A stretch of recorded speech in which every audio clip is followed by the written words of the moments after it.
You don't find that suspicious? You don't find that suspicious? You don't find that suspicious? Mr. President, Epstein has a certain reputation, obviously. I'm just curious, were some of the workers that were taken from you, were some of them young women?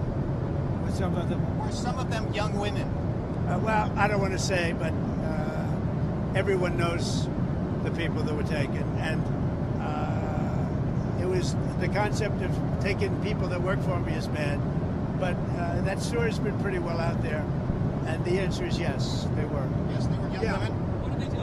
In the spa. In the spa? Yeah, people that work in the spa. I have a great spa, one of the best spas in the world at Mar-a-Lago.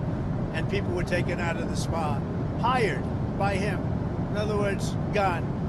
And other people would come and complain, this guy is taking people from the spa. I didn't know that. And then when I heard about it, I told him, I said, listen, we don't want you taking our people, whether it was spa or not spa.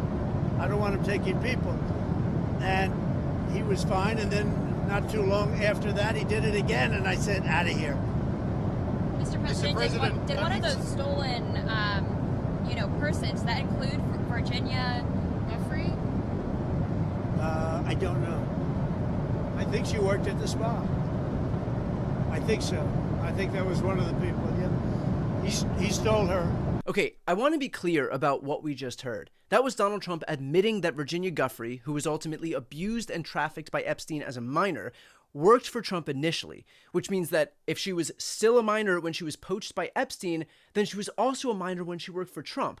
So Donald Trump was employing underage girls to work for him and expose those minors to someone like Jeffrey Epstein, who had the ability to steal those girls and then rape, abuse, and traffic them. I know my job here is to talk, but I'm honestly kind of speechless.